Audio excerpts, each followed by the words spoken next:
আইপিএলের মেগা নিলামে শুরুতেই রেকর্ড গড়েছিলেন ভারতের শ্রেয়াস আইয়ার। অনুমিতভাবেই খানিক পর তা ভেঙে দিলেন সতীর্থ ঋষভ পান্থ। ২৭ কোটি রুপিতে লখনৌ সুপার জায়ান্টের নতুন ঠিকানা পেলেন ভারতের উইকেটরক্ষক ব্যাটার। আইপিএলের ইতিহাসে সর্বোচ্চ মূল্য পাওয়া ক্রিকেটার এখন তিনি। পান্থকে নিজেদের দলে পেতে শুরু থেকেই লড়াইয়ে নামে একাধিক ফ্রাঞ্চাইজি। লখনৌর সঙ্গে ১০ কোটি রুপি পর্যন্ত লড়াই করে হাল ছেড়ে দেয় রয়্যাল চ্যালেঞ্জার্স বেঙ্গালুরু। তবে হায়দরাবাদ চালিয়ে যায় লড়াই। দুই দলের তুমুল লড়াইয়ে চড়তে থাকা দাম ২০ কোটি ৭৫ লাখ রুপি উঠলে হাল ছেড়ে দেয় সানরাইজার্স।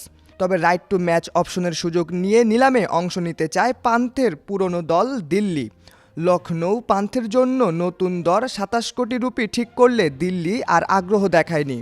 রোববার জেদ্দায় শুরু হওয়া ২ দিনব্যাপী নিলামের এর আগে দিল্লি ক্যাপিটালসের সঙ্গে তীব্র লড়াইয়ে ব্যাটার শ্রেয়াস আইয়ারকে ২৬ কোটি ৭৫ লাখ রুপিতে কিনে নেয় পাঞ্জাব কিংস।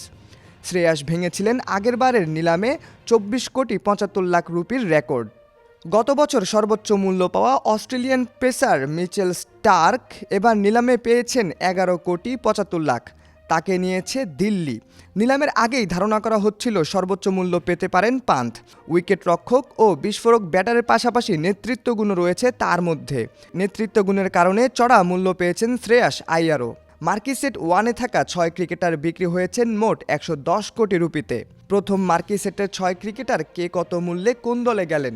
আর্শদীপ সিং ১৮ কোটি রুপিতে পাঞ্জাব কিংসে, কাগিসো রাবাদা ১০ কোটি ৫০ লাখ রুপিতে গুজরাট টাইটান্সে, শ্রেয়াস আইয়ার ২৬ কোটি ৭৫ লাখ রুপিতে পাঞ্জাব কিংসে, জর্জ বাটলার ১৫ কোটি ৭৫ লাখ রুপিতে গুজরাট টাইটান্সে, মিচেল স্টার্ক ১১ কোটি ৭৫ লাখ রুপিতে দিল্লি ক্যাপিটালসে, ঋষভ পান্থ ২৭ কোটি রুপিতে লখনৌ সুপার জায়ান্টে।